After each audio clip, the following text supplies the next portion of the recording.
Welcome to Live with DJ Rossstar. Today is Monday. It's getting close to my birthday, everybody. It's June. It's the 8th. It's 2026. Welcome to the show. Today we're going to talk to Adjust the Sales. If you have questions, you can post them in the chat below. Now check it out. This show is live every week, twice a week, but the days and times change. So make sure you follow me on Instagram so you know who's going to be on the show next.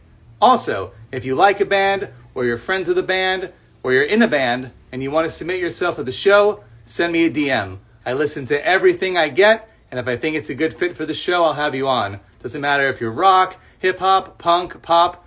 If I think it matches, I'll have you on, and we'll have a good chat.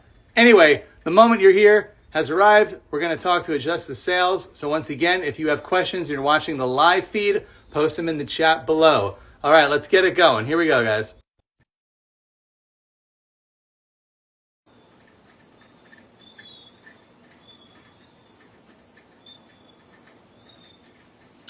Hey there. Yo, hello. Welcome. Let me make it a little bit louder on my end. Welcome to the show. Introduce yourself.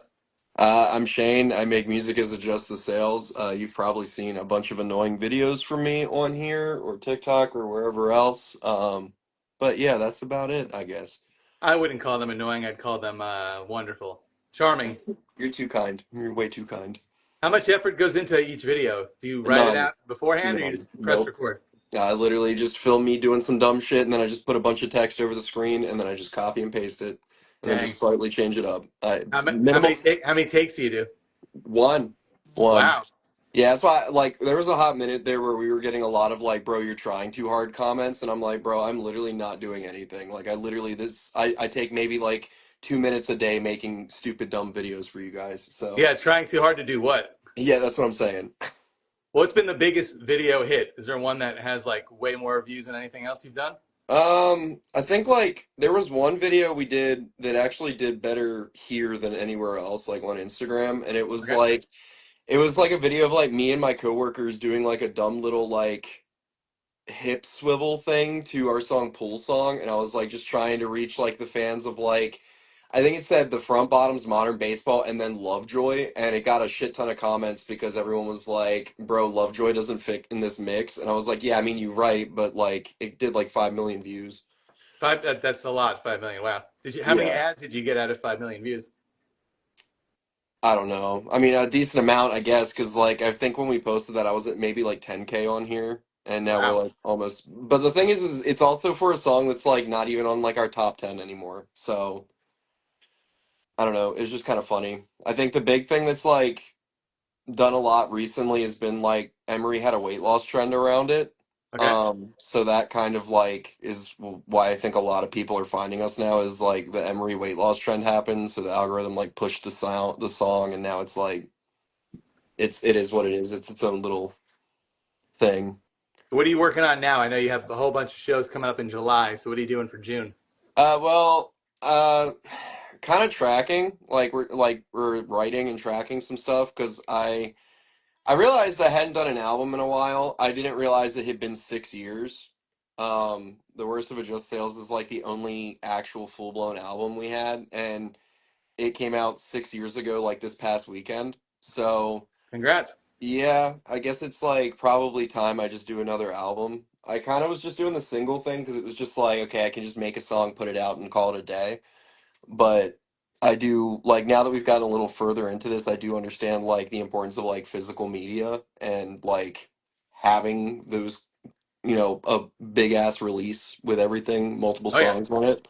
So it's kind of that's like one of the things that like I've been learning going from like the internet musician to like the actual like doing this like out and about and going everywhere type deal. How many songs do you want to get done before you hit the road? Oh, I don't know. I mean, we're sitting on like three right now that are at least in like the acoustic-esque stage, like waiting for other stuff to be added. Yeah. I've got like probably two more things written in the chamber, and then I know it's like one of those things where people don't really necessarily like it when people redo songs, but like the songs we're redoing never really like reached people in the first place, so I don't see the harm in it. And the recordings are kind of garbage, so like one of the newer songs has like a callback to like a 1 minute little thing I did for like this dumb throwaway album thing that I did. So we're gonna redo that as like an album intro, and it'll kind of be a reoccurring theme across the album. And then there's like a couple other songs that like are personal favorites of mine that never really got like the reach they did. So I think it might just be because like the recording and like the song structure. So we're like going back and kind of addressing some of that for like the new album too, because they kind of hit the theme as well. So ideally, before I leave for tour, I would like to have at least like rough mixes of at least 3 or 4 songs. But you know, we've got a long way to go before we start like planning release strategy and all that Oh stuff. yeah. What about videos? You're gonna try to do them every day before you hit the road too? I mean, probably. I mean, I try to upload at least like one video. Like I try to do one reel a day, and then like a carousel like once every 2 or 3 days for Instagram. For TikTok, I kind of just throw like 1 to 3 videos up, like that are just BS to try and get like please the algorithm gods. Sure. Um, but like, yeah, I don't really at this point. It's kind of just like something I just do. It's like I'm bored. I haven't posted. Let's like go in the kitchen and do a slow mo video or something stupid. So. We'll definitely have videos coming out every day up until tour probably. Plus, like I'm trying to like, I don't know. I guess I over promote tours. Like I literally make it so that like the tour is known like in every single post we post. Like I Okay. make so like I don't know. We're coming down to like a month. Well, we're a month out from tour today, I believe. So it's like, all right, time to hammer it home. You know what I'm saying? Oh So. yeah.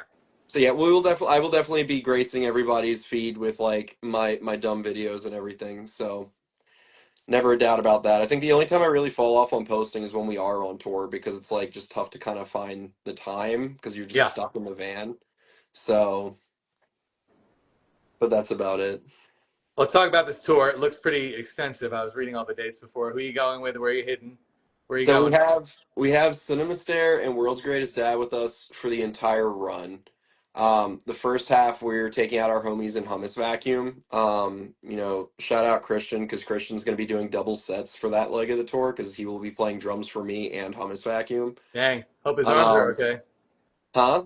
Hope his arms are okay at the end. Yeah, well, we'll see. He keeps talking about needing like a carpal tunnel surgery, and he's just like, "Yeah, I just got to do it like between like tours at some point." I'm like, "Okay, well now you have like 2 bands you're doing Yeah, stuff it for." sounds like So terrible. I need to go back and do it after that. yeah, so but we're taking them out for like the first half. We do have like 2 dates. Well, one date with Upon Your Dead Body in San Antonio, and then they're also kind of linking up with us because one of the date for Tulsa is Margaritaville, so it's like a big DIY emo festival. That's fun. So Upon Your Dead Body will be there too, and then for the second half of the tour, we have Sunday Cruise instead of Hummus Vacuum. Awesome. They just did the show last week. Yeah, I saw that. Yeah. I'm super psyched to meet them. They've had like kind of a crazy blow up because I remember when we got them on the tour like like probably like 3 months before we announced it, they were at like 200,000 monthlies. I'm like, oh, okay, Wow. cool. And then now they're at like 400.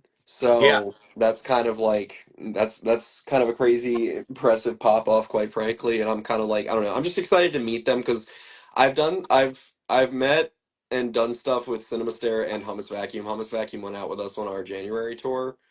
Um, and then I met one of the members of World's Greatest Dad at the Leisure Hour Carly Cosgrove and Summer Brew show in Atlanta. That was a Like good tour. I saw that here in Austin. yeah, I saw the Atlanta date. So I got and I was talking to one of the people from Summer Brews. I was like, "Yeah, we're going out with like World's Greatest Dad and Cinema Stare and everyone else." I didn't know World's Greatest Dad was from Atlanta. Like I've never actually gotten to meet them. And their singer was like standing like right there, and the person Perfect. from Summer Brews was like, "Well, they're right there. You can go introduce yourself." So I was like, "Hey, excited to tour with you guys," and they were like, "Okay," and I was like, "All right, we're." We're in. But yeah, so Sunday Cruise is like the only band on this lineup I haven't actually like gotten to really like talk to or meet. So I've heard good things though, so I'm looking forward to it. So this is your show, though. You're the main act. Apparently, yeah. You have enough songs to be the main act. I don't know how many you've got in the collection. Didn't look like a terrible amount, but maybe you have more that aren't like on the streaming. Our set lists are usually about 9 songs, like Yeah, for it's what not. we That's not can that much. budget. Yeah. So we've been because I mean it's like we're not doing like big ass shows anyway where like headliner has to play 2 hour sets. Like we're playing like everyone we maybe play like 45 minutes and the openers maybe play 20. That's kind of like where we're at with it because like we're still playing like small like 200 cap rooms. We're not doing like barricade shows where it's like there is a main event Yeah. type thing. Because I was like I just played with Bayside and it was like our set was 30 minutes. Bayside had like an hour and a half and I'm like that's crazy. How did that go, by the way? I mean, I love Bayside. I told you that. Was it a good response for you? Yeah, no, it was there was a lot more people in the audience than we thought because my drummer for that show because ATS is like my project and then I have like different like people I have literally like two touring parties. I have Christian and then Seth who is also in like five local bands in North Carolina. And they had one of Seth's bands got to open for Red Jumpsuit Apparatus a couple Okay, years cool. ago or last year. And Seth was like, "Yeah, no, the Red Jumpsuit Apparatus fans like literally just could not wait for us to be done because they were there for Red Jumpsuit. They didn't really care about the open or whatever. Yeah, I just It was wanted. kind of nice having some people in the crowd for like our set to like actually know who we were. Like we didn't have as big of a merch line as Bayside did, but like we had a merch line as soon as doors opened. That's great. Um, there were people singing along, like which was nice because I didn't really know what to expect. I was like, it's just gonna be a bunch of Bayside fans who like aren't gonna want anything to do with us. But then we had a bunch of people come up to us after the show that were like, "This is our first time hearing you. Like, come back soon, please." And I was like, "All right, sounds good. I don't know when, but we will." I mean, Bayside have a couple of acoustic records, so it's not too far off from you. Oh yeah, well I mean like, and we do like more full band like stuff like because with the Bayside show like we usually we've been two piecing it because basically since I had all that one line pop off with like the solo project, I kind Yep, of had to like figure out how the show live shows were gonna work because like I don't really have any people that could like just drop everything and come on tour unless like there was like a big paycheck behind it. It was like I cannot sure. afford to pay a full band right now. So we basically like I'll do the acoustic stuff with vocals. We have like a lot of the other stuff backed, and then we have a live drummer. So it's for the Bayside show, I wanted to try out like a three piece. So we had Seth's partner Tabs come out and play bass, and that was fun. It was cool having like three piece for the first time. It's like the vision's like fully kind of starting to lock in there a little bit. So Awesome. I'm distracted a little bit by what's behind you. I always oh, the like to see what bookshelf. people. I always like to see what people have when we do these interviews. What do we got over there? A bunch of children's books, and then a printer on and that's about it. And then like a little elephant arts and crafts thing, I Is this guess. your office or what room is this? This is about to become my office. I've been doing all my music stuff in the basement, but that also is where my wife does all of her like actual work, like her job stuff. So I'm probably about to move all my music gear up here. This is technically our guest room, but we don't really have guests that often.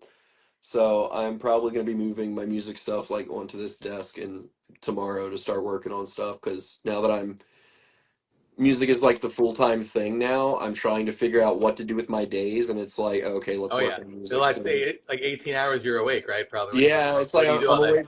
Yeah, it's not like before where it was like, okay, go to work for like 8 hours, come home, hang out with the family, and then like after everyone went to bed, maybe try and track some stuff in the basement. Now I can like do it during the day. So Yeah. like a lot more time. So I think like yeah, this is gonna become the office. I might have to do some like soundproofing stuff because the nice thing about our basement is it's like wood panel walls, so it's really like sound dampening and absorbs everything. Up here is sheetrock, so I'm gonna have to like do some testing stuff. Like we have a big window over here, so I'm probably gonna have to put like a blanket or something over that to kind of muffle any like bounce back from the glass. But Oh yeah. Looks nice. Overall, I think it's a good office. yeah, it's gonna work. Like I said, it's still gonna be a little cramped because we have like a queen size bed in here, but it'll work. It'll be fine. And Preston says, "Come to Kansas City, Missouri." I don't know if you're coming there with this tour. We are coming to Kansas City. Like literally, I think it's like this like fifth day of the tour. There you go, Preston. Now So you can't. Now you can't back out. no, he will. I know how this goes. Come here. Okay. Oh, I don't have money. Okay. Well, you just told me to come here, and it's Yeah. like fine. I'm not trying to like rag on anybody for it. Like it's fine. Like shit happens and people have plans, but it's just like it's just such a funny meme where it's like come to my city and then you just don't come to the show. Joan Tap says, "Ask him about the Office song he hasn't finished." No, no, bro. Runner, I posted like a little clip for like a chorus that like made a lot of offerings. Like it was like an office reference. That's fun. Yeah, and then I just like don't know what to write for the rest of it without it being like cheesy millennial like bait, I guess, where it's like it was just one line and I don't know, I just don't know how to write the rest of the verses for it and Runner or I used to play Destiny with this man and he has been hounding me for this Office song for like 2 years now. We're never gonna get it. No, probably not. You'll get the four new songs before you hear the Office song again. Yeah. Once again, we are live. If you have questions, you can send them here. We'll answer pretty much anything. So, what are you going to be selling on this tour? What do you have for people to buy at the merch table? So for the first time ever, we're doing tour shirts. So it's like basically the tour flyer, but it's got like the adjust the sales, uh, the album picture, and then the Hella Overrated tour underneath of it, and then on the back it's got all the tour dates. We have like another shirt that's like there's a artist on here called the Ephemeral Artist. His name's Juan. He does like really cool like comic style stuff. Okay. So I commissioned like it's the I was like, yeah, no, you know that famous Spider-Man cover, the one where he's like swinging with the dude. I was like, make that for me, but like with a mic cable or something. Yeah. So we have a like Spider-Man parody shirt. Um, we have new hats that we're doing that just basically are like pretty much the same exact hat as this, but just red adjust the sails on it. All right. That's cool. Uh, and then we're doing like the old Warped Tour style short shorts. Awesome. With like adjust the sails in a metalcore font like on the leg because my fan base is younger and one, I'm already doing like shorter shorts. I'm not trying to put adjust the sails on like a bunch of younger people's butt, if that Yeah, makes I get it. sense. So and then aside from that, like we just had Joel Cherry Tree, the dude who does a bunch of stuff for like Mom Jeans, Honey TV, Just Friends. Like basically, it's like an emo rite of passage or a modern day emo rite of passage getting merch done by Joel. And Joel basically randomly sent me three designs not too long ago. Was like, here, I made these if you want to buy them, and I was like, I do want to buy them. So Awesome. we bought all the designs. I'll probably be printing off the Me, Myself, and Emery one to take on tour. Any kind of like vinyl you're selling, or is it just shirts? We have T-shirt or we have CDs. I'm not really down to do the vinyl thing till we have like a label because like I don't know. I did vinyl for the worst of back when we put it out, and it was really annoying doing all of that by myself, and I don't feel like doing that again. Yeah. Because Probably it was like expensive too. oh, so it's expensive, but like not as expensive as like funding merch for a whole tour now. Like, because that's the thing is I've said for years I don't want to do vinyl because it's expensive. But then it was like on the Thoughts on Bowling tour that we just did, it was like literally 4 days in I had to drop like another 2 grand on merch because I sold out of hoodies. Dang. So it's like it's expensive, but like I can swing it. My thing is just like I don't. It's just the time. The turnaround time frame is so long. So it's one of those things where like I really have to like actively plan it, and then also I have to like anything that's left over. Like people are gonna want me to put it online, and the big thing with the doing the merch or the vinyl for the worst of was like the shipping was awful. It was anything that was out of the U.S. just didn't arrive, or if it did arrive, it was like smashed in half. That sucks. And yeah, and then like a lot of the US orders also like never arrived. Granted, it was like during COVID, so like shipping was just screwed for everything anyway. Um, but like I don't know, CDs are just easier and it's like I understand some people do listen to vinyl, but I also understand a lot of people just collect physical media. They never like actually listen to it. Yeah, I So have like tons of Green Day stuff because I love Green Day. I don't ever listen to. I just want to have it. yeah, so that's why like I figure like at least with the CDs, like we can get some people like their physical media kick. But it kind of saves on like the whole vinyl headache. And it's also like with CDs I can place an order and get them in like a week versus like vinyl's like a whole 2 month process. So I feel you. I get it. Where's your vinyl collection? Do you not collect? I have a small collection downstairs. It's one of those things that like I'll do it off and on. Like when I was living in Maryland, like like 10 years ago at this point, like I kind of got into vinyl and started collecting, and then I moved it like to Georgia, bought a house and everything, and like fell off on the collection. But I did just buy two records for the first time, like this past weekend. I bought um Sports by Modern Baseball on vinyl, and then Back on Top by the Front Bottoms on vinyl. And the Awesome. sports one kind of like I understand it's an old picture like on the album cover, but like whoever did the designing for the actual like album cover didn't do like any touch ups because like the text is very pixelated, Yeah. which is funny because on the back it's not like on the back like this the track list and everything is like super crisp and clean, but then you look at the cover and it looks like somebody took like a photo from like MySpace and blew it up. So it's like very just like in the picture it makes sense, but like you'd think the text at least would be a little cleaned up. Not to talk shit on modern baseball. I Do love you think modern like other baseball. people notice this, or are you I don't just know. like a It might hyper just be focused something guy? I noticed because my job before this was working in like digital like artwork and like printing stuff off. And if it's Oh, like okay. anytime I went to print like anytime I went to print like a JPEG, I would notice how like artifacty it looked, so I would always like live trace it, make it into like an EPS or like print ready file. Yeah, And then no, like so I pick stuff out like that. A lot of people probably don't. I do the same thing with like direct printed trophies. Like I have two Yu-Gi-Oh trophies that like they printed on acrylic and like glued together. Like I can tell you how these things were made. But like the back, like the print, the artwork is like very overspray and like bandy, and like no one else would notice that, but I do, and it's just kind of I don't know. Sorry, I guess it's like just me being nitpicky. But after working in like print ready artwork stuff, like I pick yeah. up on You know things. what's good and what's not good. Yeah. So when the time does come for vinyl, you will make sure yours does not look pixelated. Oh, I'll try. I always try to make sure that all of our like album arts and stuff are like high res and Yeah. like if it's like a drawn thing, I'll try to make sure I have like an EPS or a PDF file for it.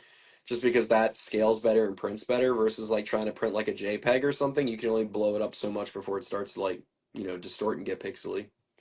See, guys, we learned something new today. Hey, before we go, let's make sure we got everything covered. We have 4 songs hopefully being recorded, coming out eventually. Got a whole tour starting in July with a bunch of good bands and you. And then what else? And no vinyl yet, but we'll have CDs and No vinyl, but we'll have CDs. new shirts, hats, and short shorts. Yes, and short and maybe lighters. We might do lighters too, so that way we have like a small little silly thing on the merch booth, but Awesome. Well, hey man, thanks for doing this. I appreciate it. no worries. Thanks for And having me. you're not coming to Austin, I saw, but you are coming to San Antonio. So if I'm free, I may be able to drive up there for a bit or drive down there. It's like an hour away. Hell yeah, just let me know. Let's keep in touch. All right, man. Thanks for doing this. No Bye, worries. everybody. See you next time. Bye.